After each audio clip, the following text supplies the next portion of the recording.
Welcome everyone to today's webinar titled Alcohol and Tobacco Ban During the SA Lockdown.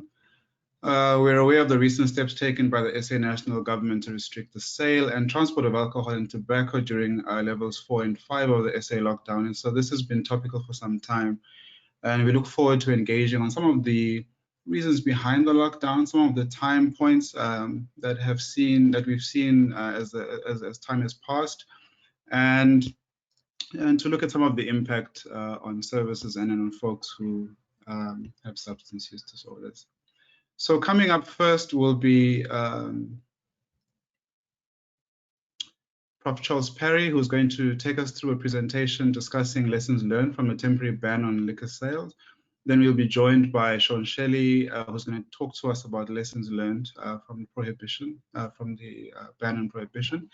And then Ms Adrie Vermeulen will join us from SANCA National to talk about living with addiction and COVID-19 and the way forward for treatment services. So in introducing Prof Parry, Prof Parry really needs no introduction. He is the head of the director of the Alcohol, Tobacco and Other Drug Research Unit at the SAMRC. And you'll see the rest of his bio there. And you can also see it in the video, which we'll have available after this. Importantly, Charles has since 2006 been a member of the WHO expert panel on drug dependence and alcohol problems. And in 2010 was appointed the board of the Global Alcohol Policy Alliance. And since then, since 2015, he has been a member of the UN Office on Drug and Crimes World Drug Report Advisory Board. And he's a highly rated researcher and a member of the Academy of Science in South Africa. So we really appreciate him giving us his time today, and we look forward to his presentation. So thank you, Charles, and please do take it away.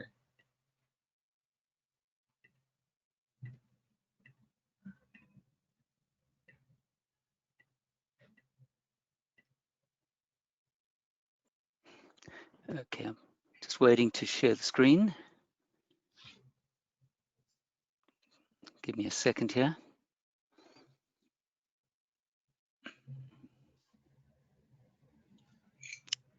Do you see my screen yet? Yes, we do. With the, are you seeing the full screen or just the, yes, with the notes down the side? We see a full screen. So I think once you go into presentation mode, we'll be sorted. Okay, it's still showing it as slideshow. Hold on, Zoom slideshow. I'm still seeing it on my screen as, okay, let's go ahead anyway. So the title of my input today is Lessons Learned from the Temporary Ban on Liquor Sales During the COVID-19 Lockdown in South Africa, drawing out some implications and findings from research and particularly implications for policy.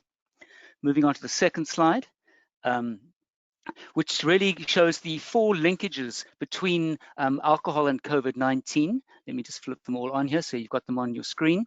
And basically the 4 reasons why we're worried about alcohol and COVID-19 are firstly that drinking is a social phenomenon and it increases the risk for community transmission. Many people don't drink alone, they drink outside, often with other people or inside.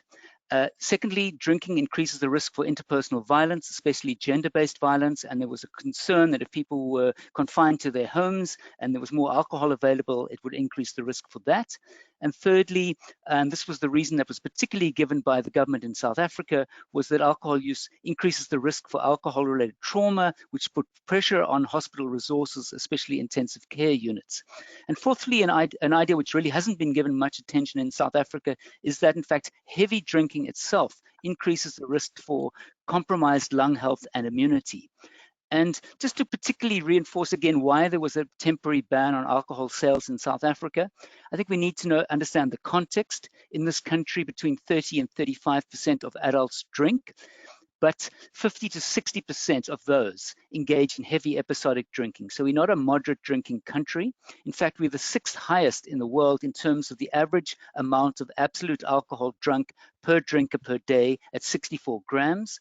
and the consequences we face in this country are extremely high. We have about 62,000 alcohol-related deaths each year.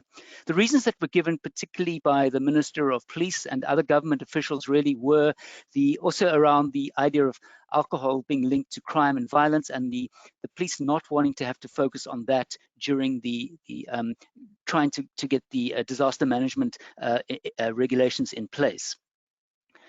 Moving to the next slide. Sure, many of you in South Africa know about these phases that we've had. In fact, we had the pre-lockdown phase before the 18th of March, which were the normal situation with no restrictions on alcohol sales. But then we had a period called lockdown light from the 19th to the 26th of March, where on and off consumption outlets were available for Mondays to Saturdays. In fact, I'm just sort of sorry, it's not. Yeah, and they had to close at 6. They had to close between 6 p.m. and 9 o'clock the next day. And on Sundays and public holidays, they had to close at 1 o'clock. But for on-consumption sales, the outlets were only allowed to have a maximum of 50 people, but the same restrictions on hours. So the hours were restricted from the normal hours. And as I said, on-consumption was very limited to 6 p.m. and only 50 people or less. Then what we had was the lockdown levels 4 and 5, which was quite a comprehensive ban on the sales of liquor during the 66-day lockdown, and no transportation of liquor was allowed. There were also limitations on movement, and alcohol was declared non-essential. Let me leave it at that. There were obviously other restrictions. There was the curfew between 8 o'clock and 5 o'clock in the morning, which also needs to be understood because it also going to have an impact on the sort of trauma statistics, which I'm going to talk about, because people were largely confined to their homes between those times. Exercise during level 5 was only, in fact, you had to only exercise at home. In level 4 was a 3-hour period between 6 a.m. and 9 a.m. And there was some easing of work restrictions during levels 4, but level 5 really was restricted to people in only certain occupations, particularly the health sector. On the 1st of June, we moved to level 3, and alcohol was allowed again, and it could be sold for off sales at both on and off consumption outlets. And the hours were restricted to Monday to Thursday from 9 o'clock to 5 p.m. Sorry, Goodman's asking me for a question here. And only liquor was only allowed to be transported on those days. There was no more curfew, and much more of the work sector was opened up in level 3. Moving to the next slide here. Can we move quickly? Sorry, we're having a few technical issues here. I hope you're seeing it in full screen mode. During level 5, colleagues and I at the Medical Research Council and UCT developed a model of alcohol-related trauma admissions because we wanted to come up with an estimate of how much trauma was decreasing because of the lockdown and how much would come back if alcohol sales was allowed to resume in level 3. We found that, in fact, that there are about 42,700 trauma admissions per week across about 350 secondary and tertiary hospitals in South Africa. And about 40% or 17,000 were alcohol related. What we experienced, in fact, in levels 4 and 5 was a 65% drop on average, between about 60 and 70, in some cases even more, a drop in trauma admissions. It was staggering. The trauma doctors had never seen anything like that. And this was due to the lockdown provisions and due to people being confined to home, less people on the roads, not so many people working, and also the ban on liquor sales. We estimated that there would probably be, instead of a 65% drop in trauma overall, we thought that our modeling was about a 60% drop for alcohol-related trauma admissions, down to about 10,000, just 10,250 per week. So that was the drop. Sorry, that was the 10,000 drop because of those lockdown restrictions. So we needed to understand what proportion of those 10,000 would come back if alcohol sales were allowed to resume. In fact, through our modeling, we looked at different kinds of trauma. We did some sort of a Delphi process between a number of people involved in trauma work and alcohol epidemiology. And we estimated about 5,000, just about 49% of the 10,250 alcohol-related trauma admissions that had disappeared during levels 4 and 5 would return if alcohol sales were allowed to resume during level 3. And we worked out that about 62% of those would be for violence, 30% for motor vehicle injuries, because obviously less motor vehicles on the road, and 38% for other, which are falls, burns, poisonings, and so on. Moving to the next slide here. I hope you can see that. Now, this is actual data. That was modeling. Now we wanted to see what actually happened after level 3, which is when alcohol sales were allowed to resume. This is taken from the Sentinel Trauma Report of the Western Cape Department of Health, and it comes from 5 hospitals in the Western Cape from January.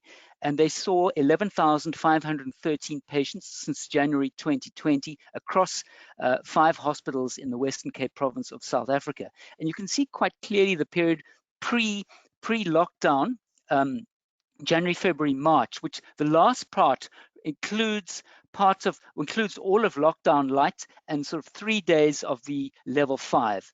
So it's mainly sort of non-lockdown period, an average of 89 trauma admissions per day at each of the 5 hospitals. Then during levels 4 and 5, when alcohol sales were not allowed to take place, that dropped to 46 per day on average across the 5 hospitals, but 54 in the last week of level 5. And then the last little bit on the right is what happens after level 3 occurred, when alcohol sales were allowed at both on and off consumption. Well, on consumption outlets could sell alcohol for takeaway as well. Then the average jumped up to about 90 across the 5 hospitals per day.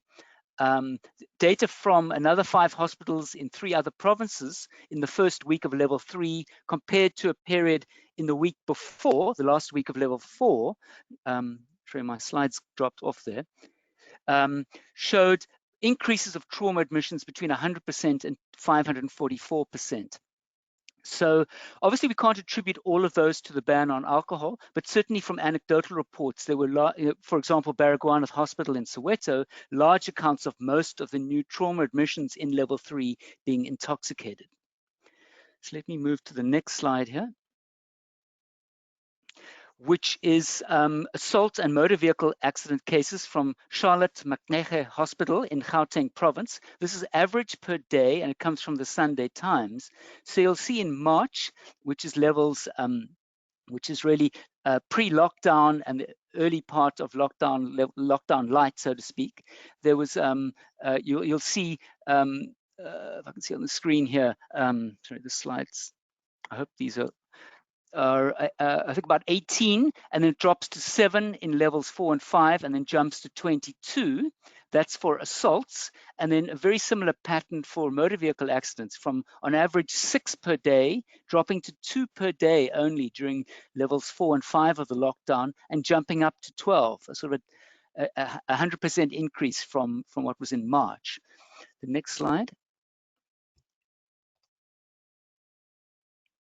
The next slide is my last slide with data showing the natural death data, non-natural death data for South Africa. I think it's moved a little bit off the page here, but hopefully you can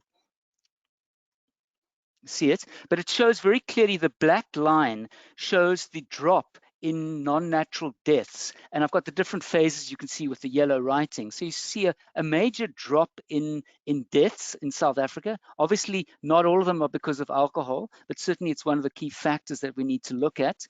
And we were one of 2 countries which actually showed a net decrease in the excess deaths because of COVID-19. But you'll see there, we now into the red period on the right there, level 3, this data is updated every week. We're now back. Those lines are the brown lines show confidence interval, with the darker brown line is the forecasted figure, which does fluctuate different time periods of the year and different days and weekends and stuff.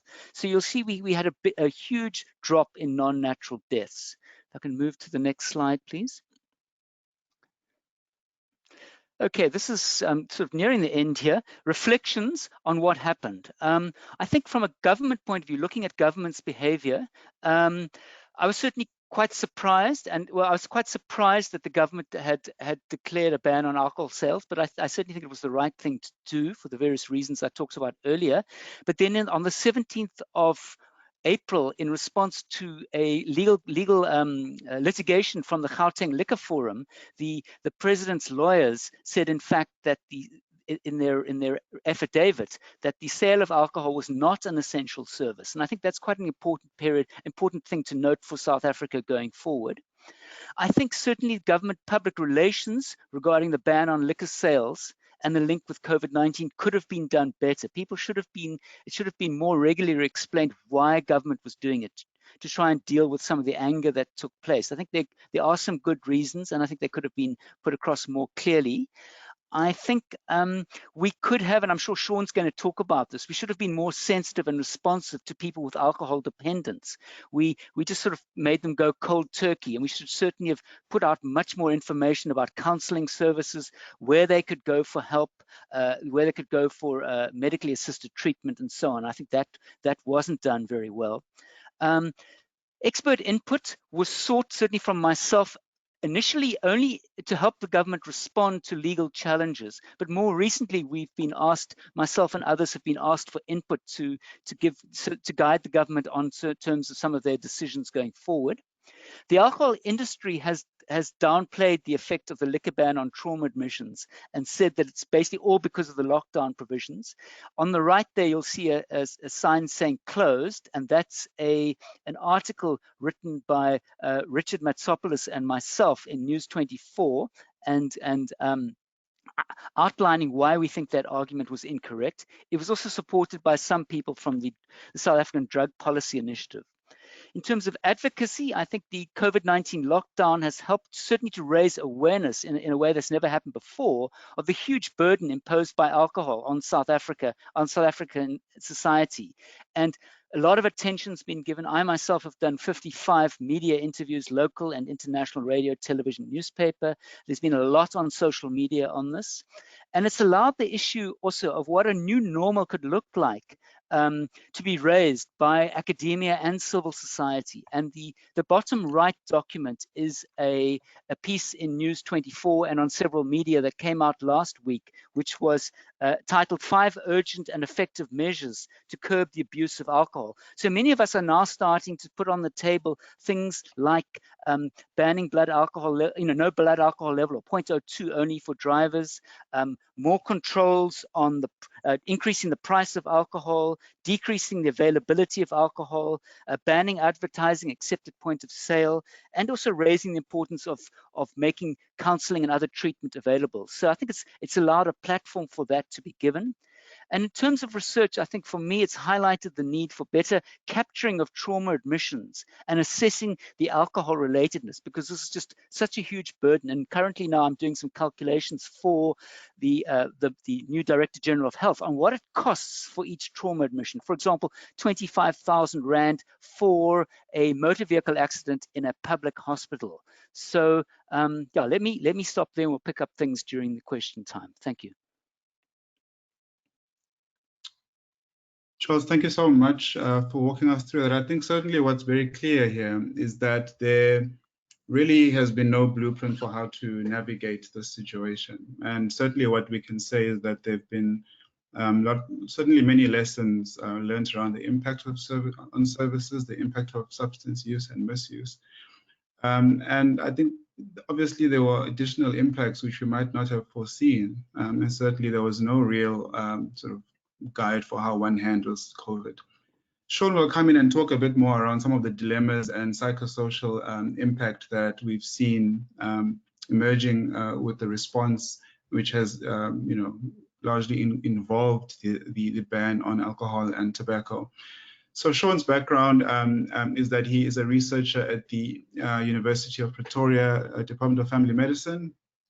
I saw that Yanni Hugo is in the attendees list. Hello, Hani, nice to see you on the attendees there. Where he's founded the SA Drug Policy Week. He's also the chair of SANPUD, where he brings academic, pragmatic research and clinical and lived experience together with a 360-degree view of the complex issues that inform our understanding. So Shaun, we look forward to your talk, and please take it away.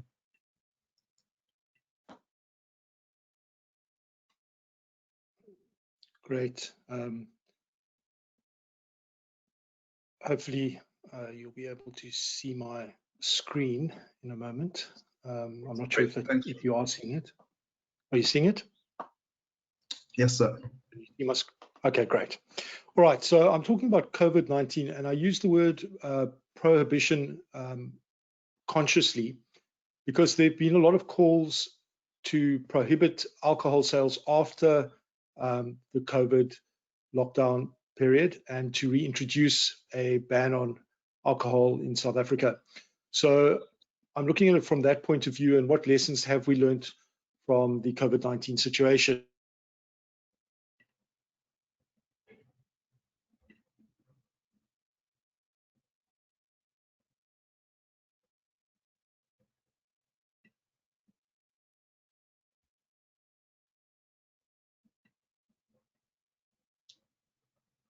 Shaun, it appears that we're having some issues with your connection. What I'm going to do is I'm going to stop your webcam. Hopefully that might help manage the bandwidth from your end. Can you hear us?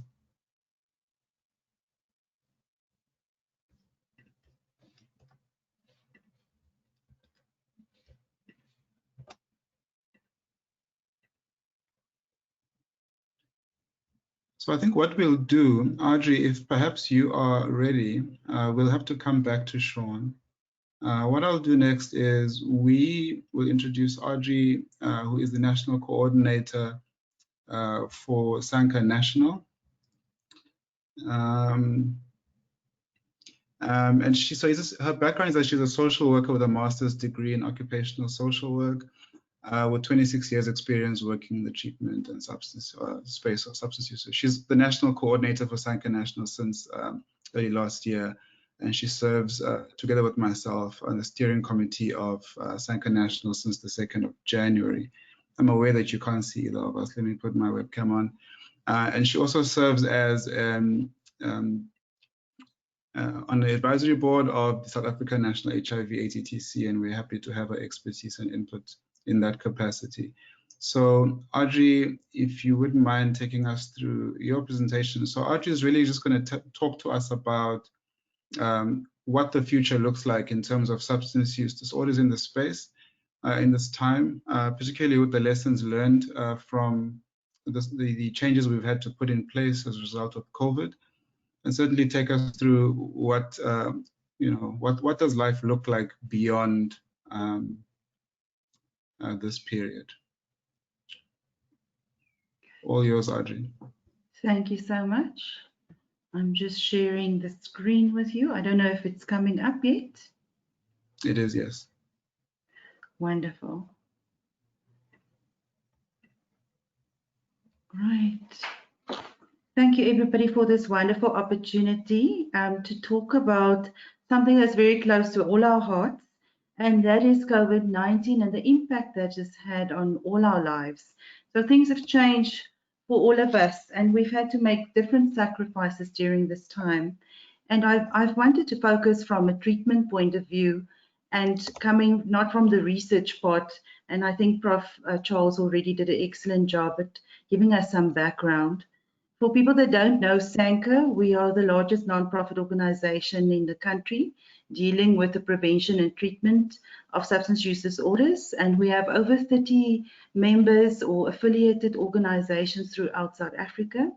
So we've got quite a big infrastructure, and a lot of our experiences during the COVID-19, we were able to support each other and provide some feedback on what we've been through.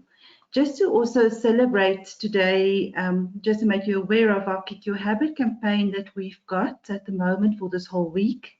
And I think it's very apt to have shared this project with you, because many of us had developed some coping skills over this period to deal with the emotional trauma we've experienced, because we've all had to make significant changes to our lives.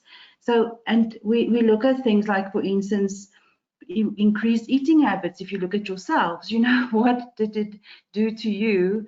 Gaming has increased, social media has increased, intake of sugar, caffeine.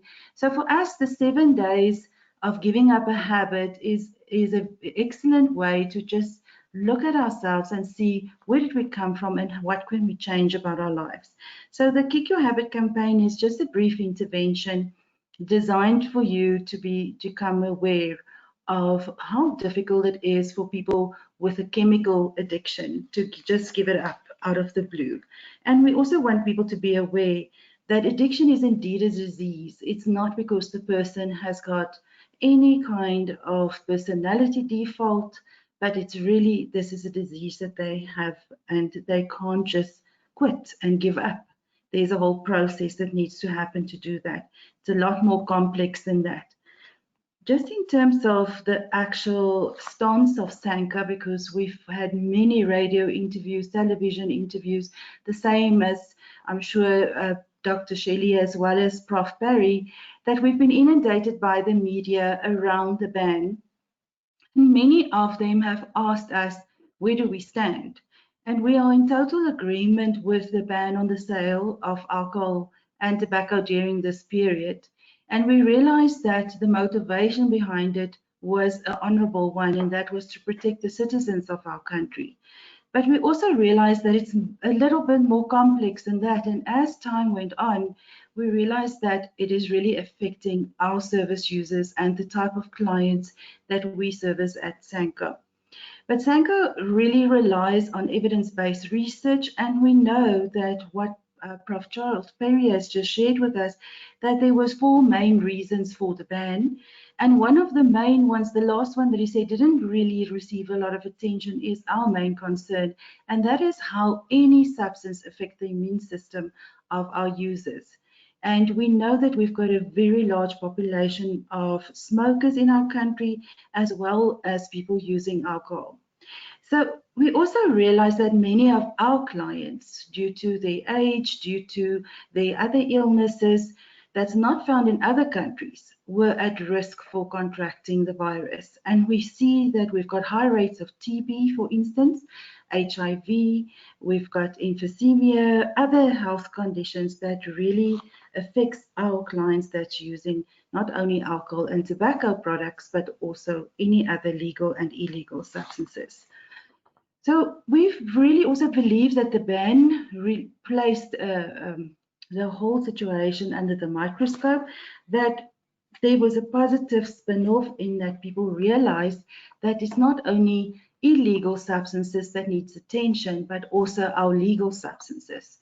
And that has been contentious issues for many years for SANCA, is that we have to look at the devastation that alcohol is causing in our societies and how this has become one of the dominant addictions that we've been dealing for the last 64 years of our existence.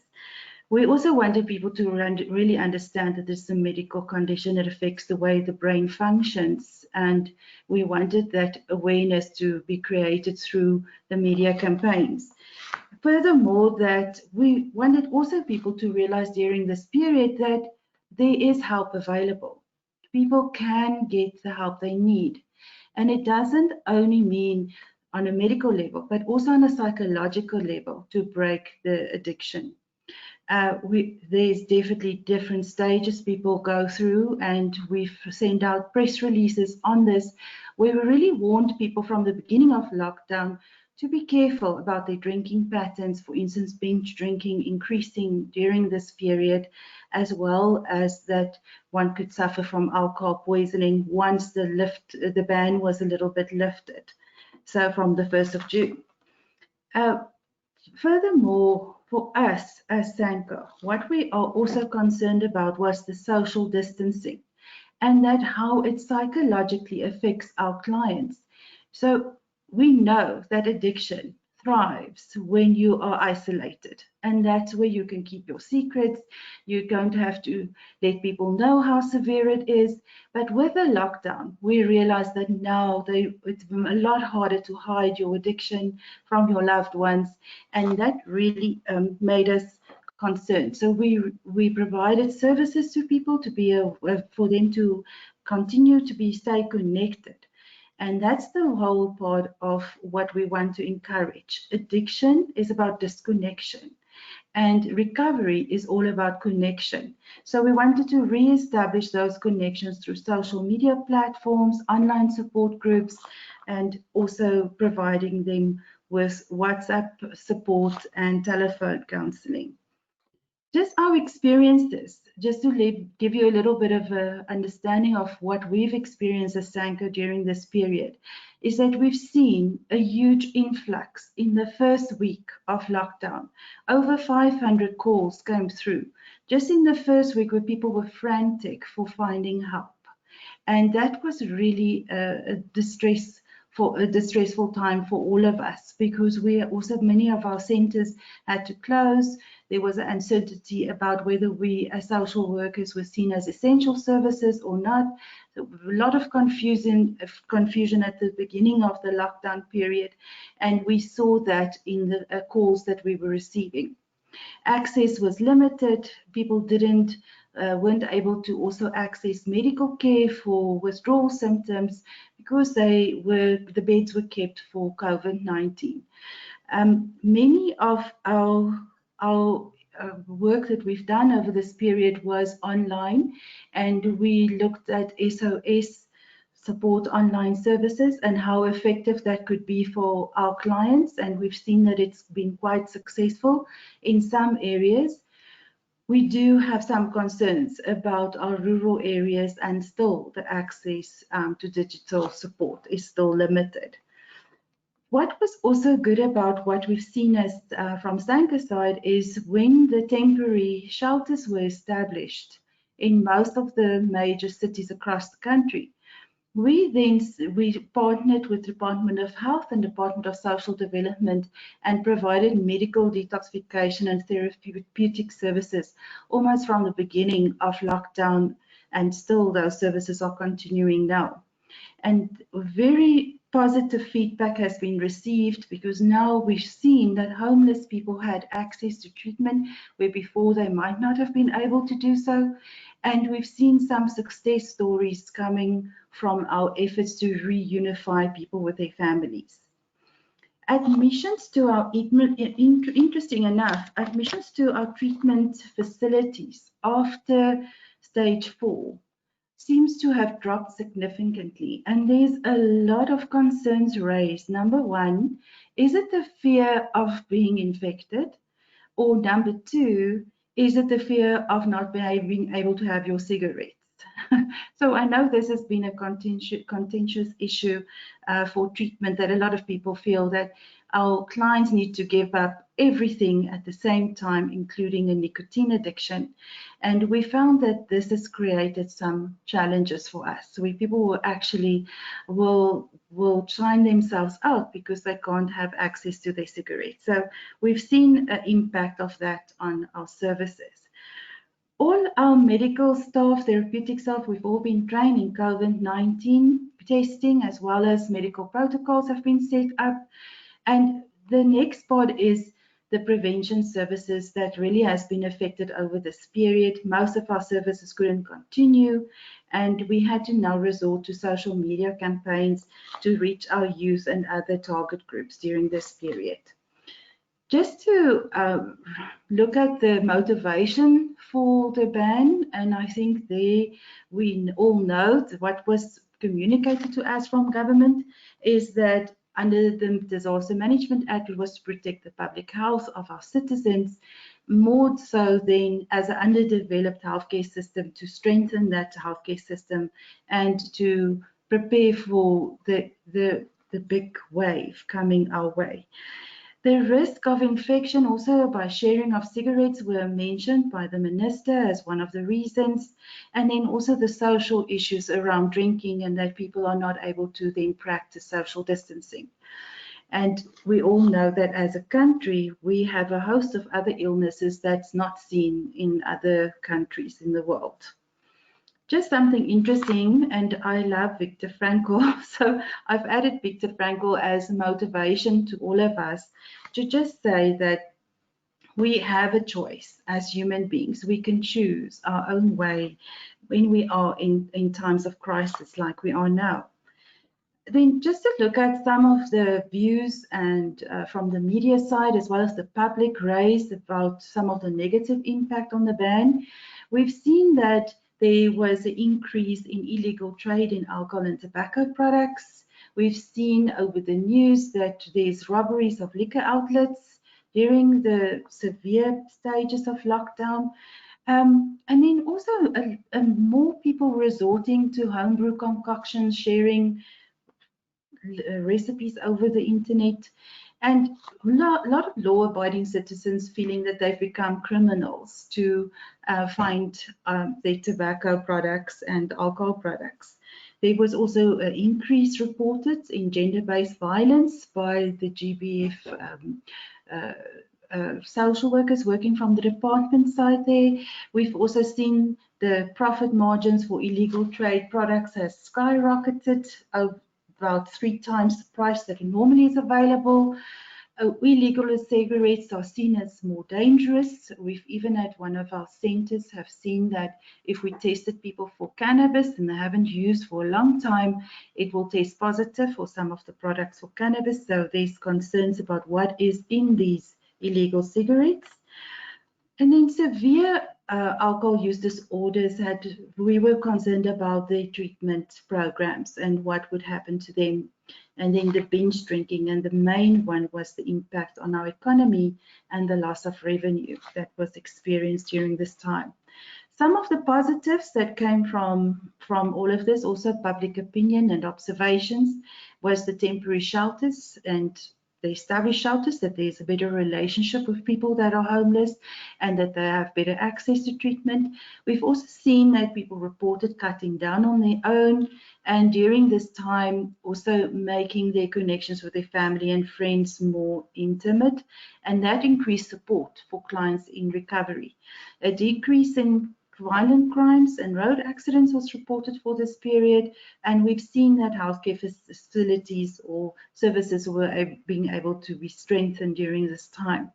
I also think that for the first time, a lot of South Africans were made aware of personal hygiene and reducing the risk not only for COVID-19 but for other infections as well. And it gave us the opportunity to talk about the alcohol culture in our country, and that we have communities that are using alcohol every day, and it's part of the fabric of that community. And then we also, very important for us, was at the last discussion with the president, where he announced and he spoke about the link between alcohol and gender-based violence, and that made us aware that they are actually prioritizing this and seeing this link more clearly than ever before.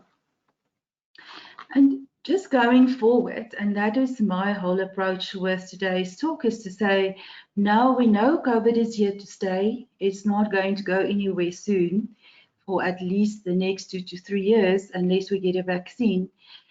But we know that we have to change, and we learn from this. And we've seen both what Prof Parry has said, the lessons they've learned, as well as looking at what Shaun is going to present on the lessons they've learned.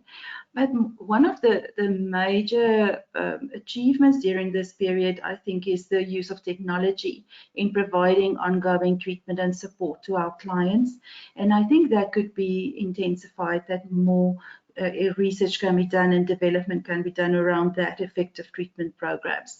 And then reaching our clients in rural parts of our country is still a major concern, and we've resorted to WhatsApp as a means of still connecting with clients. And very importantly, a lot of people phoned us to stop smoking during this period because they were forced to do so. And we've seen that there's not well-structured or developed cognitive behavioral therapy programs available to quit nicotine smoking. So that's definitely an area to focus on. And then to look at our public health services and do exactly what our partner ATTC is doing, and that is to increase capacity building of these staff and lay counsellors to screen and provide brief interventions for people to be referred to treatment. And we also feel that we want to make the public aware of addiction being a disease, and this is how we would destigmatize addiction and make people realize that we all have our own addiction, no matter what it is. You know, we all have a crutch in our lives. And then also to look at the root causes of addiction. So many people are trying to figure out where does it all come from, but we know that treatment is just a temporary band-aid, and that people go back into their communities. They have a lack of support there. They are still criticized. They are still judged, and the stigma just continues for them. So we believe in that we need to start with where the problem lies. And through our community anti-drug coalitions, SCATCA, and local drug action committees, we believe that this can assist in changing communities' attitudes towards people with substance use disorders.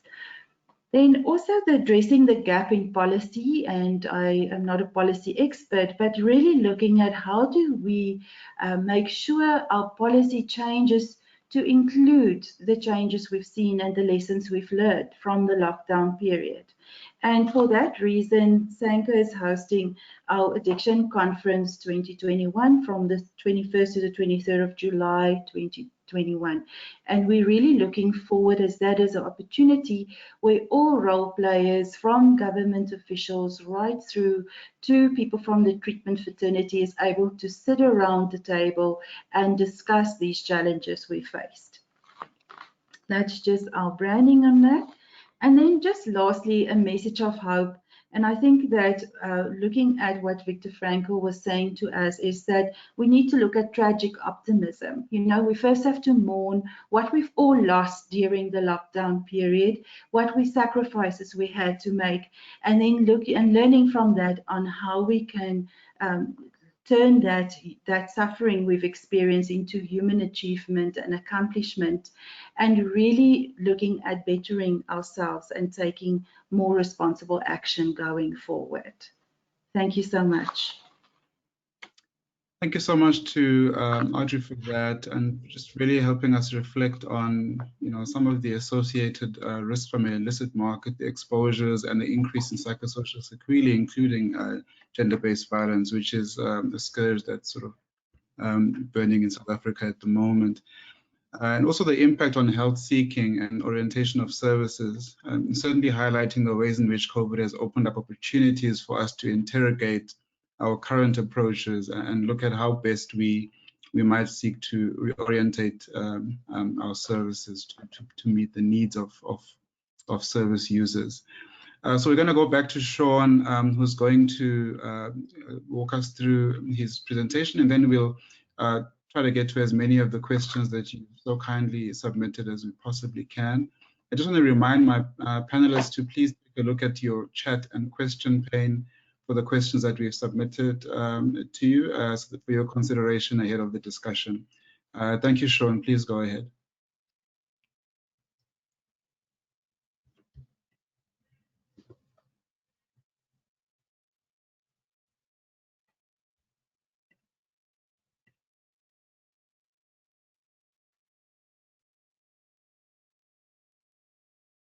All right. Okay, so let me just pick up from where I was before, where we were looking at the different harms related to drugs, and categorically we can see that alcohol is a dangerous drug, and it always has been a dangerous drug. And then it's been sort of rendered more dangerous with the COVID virus being present as well. And so we saw the temporary ban, and Charles gave us all the data and all the figures on it, which I'm not going to repeat. But I think that we've got to take cognizance of the fact that alcohol did cause a lot of problems and could have caused a lot more problems in the light of COVID. But with any prohibition, we see people who kick back against it, especially with something like alcohol. And history has taught us the harms that come from trying to prohibit something. And I'm particularly concerned with the situation after the COVID, that there are a number of people who are looking to continue with the prohibition of alcohol. But if we continue with the prohibition of alcohol, there are a number of reasons why that's not possible and impractical. So first of all, there's a social purpose to alcohol. People drink with a reason, and often to strengthen social or part of their social activities. And without alcohol, we actually would lose out on that quite considerably. So social purpose is one thing, and responsible drinking doesn't come with the same level of harms and serves a purpose in society. Then there's the fourth drive, what Siegel calls the fourth drive, which is man's pursuit of intoxication, which has been around since the beginning of time, which will make the banning of alcohol particularly difficult. Then there's the rights, the autonomy that gets lost when we introduce a prohibition. There's the economic argument against prohibition. And then also it tends to breed a disregard for the law, because once you've criminalized a large portion of your population, they kind of feel that the rest of the laws are also not valid. And we tend to see people who have been criminalized showing general disrespect for the law as well. It also breeds an illicit market, as we've heard from some other speakers, and as I said, it criminalizes people. And when it comes to an end, you have the same result. People go crazy. There's a over adjustment, and often a lot of harms come about it. And that was one of the major criticisms that I had with the way that the government handled the lockdown. I think that there was a significant opportunity that was lost, but when they did decide to lift the lockdown, to lift it on the same day as the permission to buy alcohol again, or the stopping of the ban on alcohol, was a recipe for disaster. Because what we were seeing immediately was people overcompensating, rushing out to buy large amounts of alcohol. So I think one thing that we must remember is that alcohol lowers inhibitions, but the capacity for violence must pre-exist. And so if we were to take alcohol out of our communities, we would still have a lot of problems. Those problems wouldn't just disappear, because that propensity for violence, that propensity for dangerous and bad behavior, or harmful behavior, should I say, that must pre-exist. There's no drug that turns a person into a monster. However, what alcohol does do very, very well, and one of the reasons why it is particularly dangerous, is that it lowers inhibitions. But the problem must pre-exist. And so really we need to find an alternative solution than just the ban of alcohol. And we cannot police our way out of, or legislate our way out of, deep social situations. So problematic drug use, you can't criminalize the use of drugs and expect it to go away. The same with alcohol use. And I think we've got to consider Zimberg's model, because there's more to this than just alcohol. There's not just a predictable chemical cascade that happens each time you take a drug or alcohol that just results in the same outcome across all people. We've got to consider the mindset of the individual. How do people respond to that particular drug? What is their particular vulnerability for that particular drug? What are their beliefs around it? How have they learned to drink, for example? And we see that in Europe, the countries around the Mediterranean, and that tend to have high levels of drinking. I'm sorry, I'm not sure why this is jumping itself. They tend to have high levels of drinking, but not the same levels of harms related to it compared to some of the Nordic countries, who have very much a binge drinking style, which we have in South Africa as well, which is particularly harmful. And so your setting, your social setting, is also vital to the outcomes of the drugs. And we've seen this definitely with cigarettes and the drop in the use of combustible tobacco products over time. And this is from the British Cancer Research. And we see here that the combination of particular socially contextual interventions and economic interventions and changes to the beliefs of people around a particular drug, and the offering of alternatives. So, for example, vaping as opposed to combustible tobacco, and then the levels of support that people are able to access for cutting down or reducing the harms related to their drug use, whether that be alcohol or any other drug. We've seen that in tobacco products, it certainly reduced the level of use. And then, of course, advertising is important as well. And one of the criticisms I had was that during the lockdown, whenever I went onto Twitter, despite the ban on alcohol sales, there was certainly no ban on alcohol advertising. And I'm not a beer drinker, but the level of advertising that was coming out actually made me once or twice think, gee, a beer would be nice now, whereas I'd never ever think about that. And I don't know what effect it has on other people, but certainly these lifestyle adverts around alcohol, I think are wrong. In fact, I don't think that any drug should be advertised to the end consumer at all, and that's including medical drugs, recreational drugs, or any other type of drug. And I think that one of the lessons to be learned from this is that alcohol advertising can certainly influence people in their buying habits or their usage habits. And then also knowledge, just like with cigarettes, we've got a lot of knowledge around that. People often don't realize how dangerous alcohol can be, although certain sectors of the population do. And one of the things I see in the South African context, which is quite interesting, is when I present overseas, you can usually use alcohol as an example of why not to prohibit other drugs. But in South Africa, when you say, present the same argument, people often say, no, actually we should ban alcohol as well. So there is quite a different take on alcohol in South Africa compared to other countries, I find personally. And then also purpose. What is the purpose of drinking? And if the purpose of drinking is to be sociable, then most people know that getting blind drunk is not particularly sociable. And so if we can work with individuals and take some of the approaches and some of the lessons we've learned in smoking, we can possibly see less harmful drinking in South Africa. So the lessons and responses that I've seen coming out of this is reduced trading hours is not necessarily a bad idea at all, and certainly reduced access in certain ways. There should have been a staggered easing of the restrictions, not just a sort of one day you can't and the next day you can. There should have been a lot of preparation. There should have been a lot of messaging around it. I think that no end user advertising of any drugs is a lesson that we should learn. That's certainly something we should implement.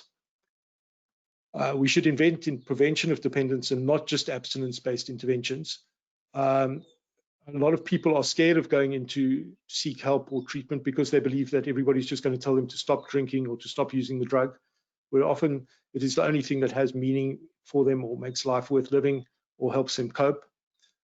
So I think that's quite important, that we need to offer a wide range and a continuum of services that include abstinence, but also include harm reduction and other ways of approaching the problem. Things like the Sinclair method of sort of reducing the amount of drinking on each episode.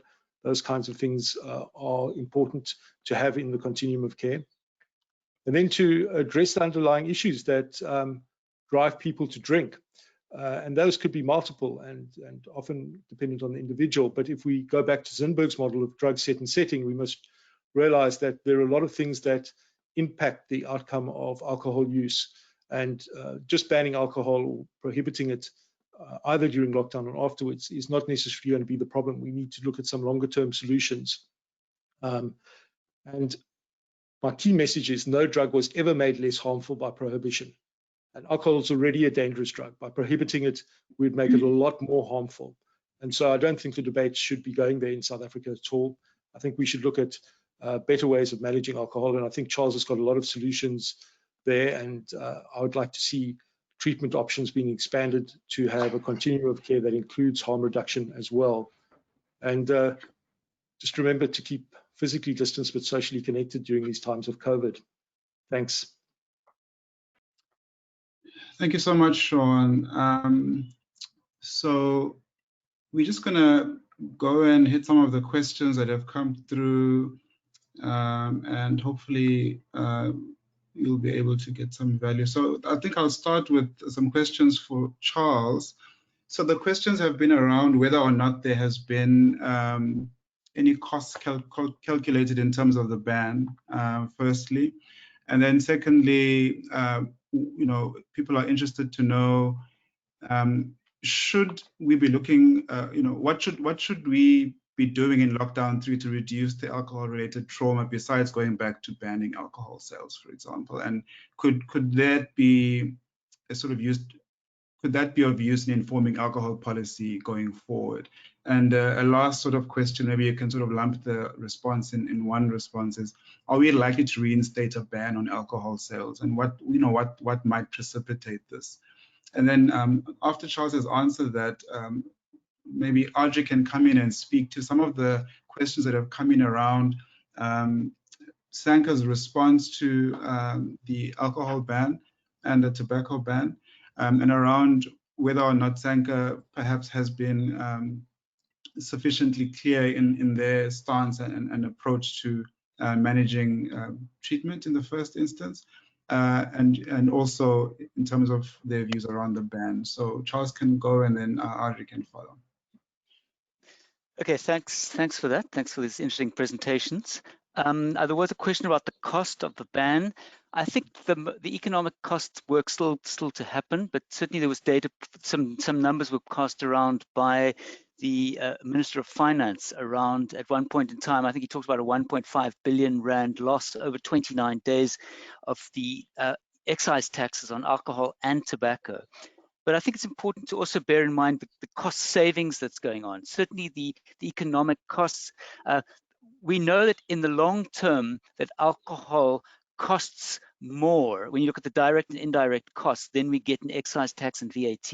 But you're not going to see that in a short-term temporary sales ban. I don't call it a prohibition because it was a temporary sales ban. No one was prohibited from drinking alcohol or even making it in their homes. They were just prevented from selling it or transporting it. So the costing work hasn't been done, but we can say some things about it. Yes, we have lost some tax revenue, and because if alcohol was drunk responsibly, for example, we would actually save far more than we'd lose taxes. But if it wasn't being sold, but you're not going to see those in the short term. So yes, we did lose some economic value, but we do need to look at the economic costs, and that's what we're trying to look at.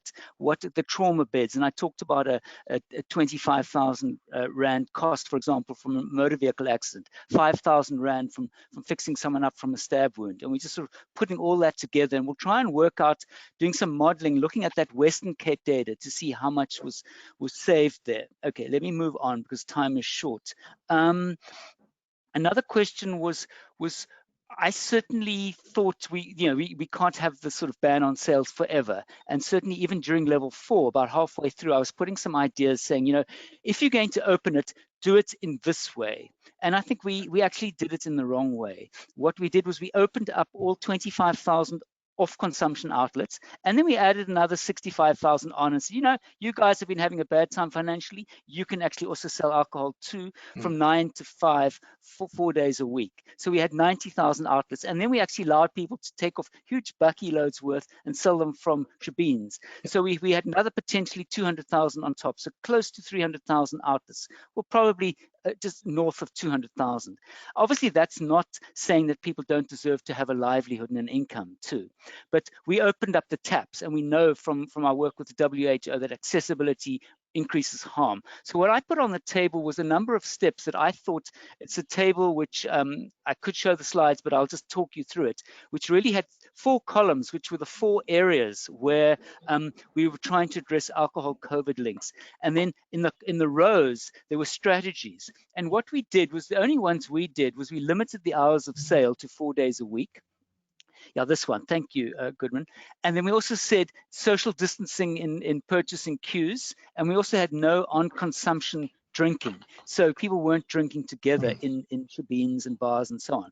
But what I thought we could have looked at, which could prevent the return of a sales ban, would have been doing things like, let's see, maybe limiting the amounts that people can purchase even.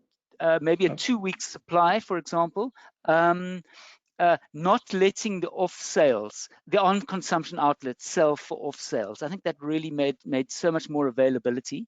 The other thing is we could have moved very swiftly with, say, a 0.02 blood alcohol level limit for drivers.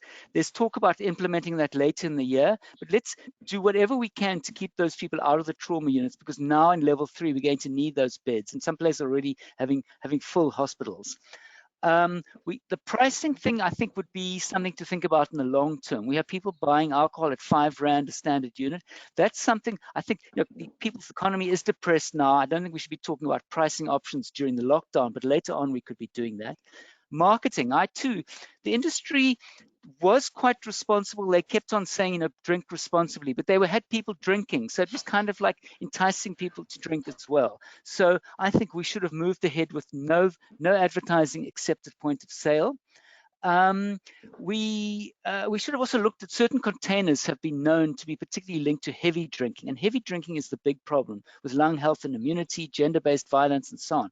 So it would have been an opportunity to say, if you want your beer, you can have it in a 330 ml can or bottle, but we're not letting you sell it in a 1 liter or a 750. And I think it would have been a good opportunity to try out some of these measures which have been talked about going forward, because these are sort of harm reduction approaches that Shaun was saying. And I think that would be more useful than a ban. Do I think we'll have a ban coming forward? Unfortunately, I think we will, and that will happen when we have a shortage of hospital personnel, ventilators, no space, no beds in hospitals, and so on. So I predict that in 3 to 4 weeks, we may well see government having to move forward on a ban. And possibly if we'd implemented some of these steps, which certainly I did send through, and they have been talked about, we might have been able to prevent a ban coming back. But I think we have quite a strong possibility that government's hand will be forced on this. And like Shaun, I'm thinking of the long term. I don't take any delight in seeing a ban in sales right now. I think we need to look at a new normal going forward into the future. So let me stop there. I think I've covered the questions. Thank you, Adrie. From SANCA side, I saw a lot of the comments coming through around the ban and where we stand with that. And in the beginning, yes, we agree with the ban because we realize the importance of it. And like I said from the beginning, we are concerned about the complexity of treatment, and that is not just that easy to give up. And that's been our main concern, is that small percentage of people that do have a severe substance use disorder. We're not talking about everybody here. We're talking about the people that do access treatment and that needs treatment, so that's the people we were really concerned about during the lockdown period. And our views on the ban has not changed since then. We still believe that the ban was a necessary part of trying to curb it and to get ourselves ready as a country. And we do realize that it came with a sacrifice to everyone. Thank you so much, Adrie. Shaun, do you have any closing thoughts about some of those comments from Adrie and Charles? No, I just think that Charles is quite clearly the expert on this. He's got the data on it, and I always go with the data. I would agree with him on what he's saying in terms of the steps we should have taken. In particular, the ability to just go and buy as much alcohol as you want and just load it into bucky loads, I don't think was helpful at all. And I think that the steps that he was recommending are very sensible steps. And I would be loath to see another ban on sales, and certainly, being more punitive in the future on alcohol use. As you know, I'm all for the decriminalization of all drug use, because no help was ever done by, no benefit was ever found by putting people in jail for drug use or for any use of drugs at all. And the prohibition of drugs has never helped us really. We need to come up with some better solutions and some harm reduction solutions. Sure. Thank you so much, guys, for joining us on this speed date. We had very little time to discuss something very complex, and I'm hoping that we'll find ways to continue this conversation. For the purpose of our audience, the recording of this session will be available, and we'll send it to you in a link which you will receive in the next 24 hours. You'll also receive a link to an evaluation. Please tell us what you think, good, bad, or somewhere in the middle. And we hope to continue to engage with as many of you as possible on the topic. And thank you for joining us. And thank you to the panel for making time. And goodbye. Thank you, everyone. Bye-bye. Bye-bye. Thanks. Bye.